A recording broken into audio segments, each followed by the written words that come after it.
السلام عليكم، مرحبا بكم على قناة ماسك بول.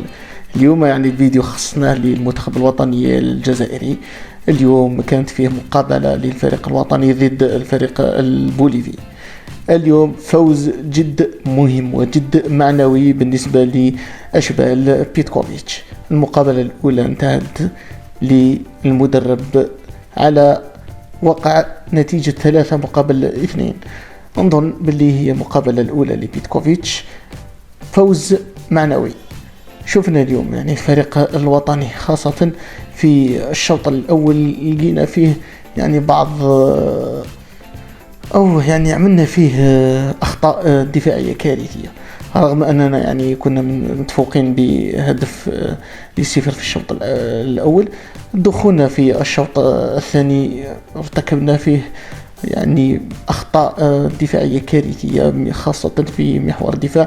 هذا الشيء اللي نوهنا له منذ تولي العارضة الفنية جمال بالماضي، اللي قلنا باللي لازم يكون فيه إعادة إحياء، خاصة في الجانب الدفاعي، خاصة في محور الدفاع.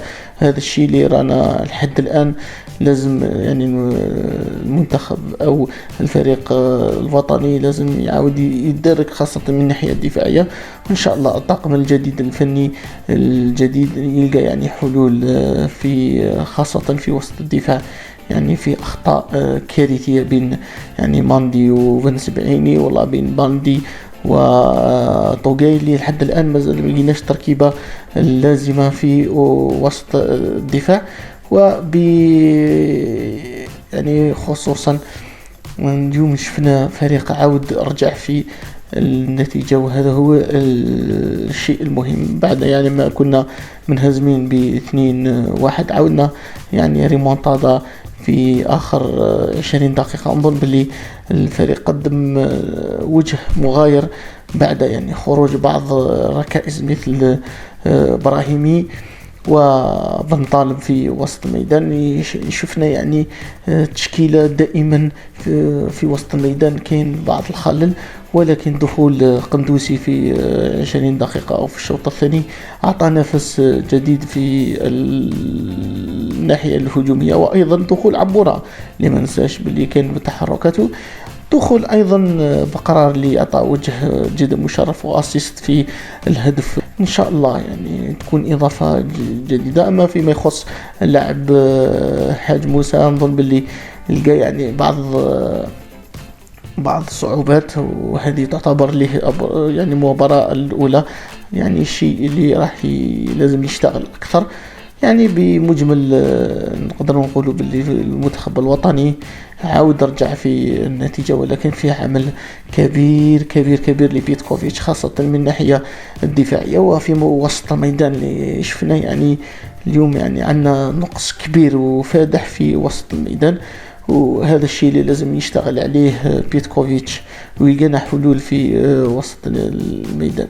وشفنا روح في الدقائق الأخيرة، وبلا ما ننسوا أيضا بنزية اللي قدم أيضا مقابلة في المستوى. هذا الشيء اللي يبشر بالخير في المستقبل. إن شاء الله نزيد نشوفوا مستوى لا بأس به، خاصة في المباراة الثانية مع جنوب إفريقيا، اللي راح يزيد يجرب لاعبين آخرين مثل كيطان والعديد من اللاعبين اللي راح يكونوا إن شاء الله في المباراة الثانية. نقدر نلخصه كلش باللي أنا هو فوز معنوي، وخاصة بالنسبة لأي مدرب في بدايته. نظن باللي بيتكوفيتش في المباراة الأولى نجح وكسب الرهان، ولكن هي مقابلة أولى وفي عمل لازم يزيد يشتغل أكثر، وإن شاء الله يلقى الحلول، خاصة في وسط الدفاع. والمعضلة الكبيرة أيضا هو وسط الميدان اللي رانا حاليا ما كانش بالناصر، وفي وسط الميدان دفاعيا نظن باللي لقينا مشاكل كبيرة. بن طالب أنا في وجهة نظري نشوف باللي بن طالب لازم يكون فيه ضخ دماء جديدة في وسط الميدان ونلقاو الحلول. إن شاء الله إن شاء الله بوعناني يكون أيضا في المقابلة الثانية اللي عنده إمكانيات، وإن شاء الله في المستقبل الفريق يعود يرجع إلى الواجهة. ونشكركم كثير على متابعة هذه القناة. ما تنسوش يعني اشتراك لهذه القناة وعملونا لايك، ويعطيكم الصحة وشكرا.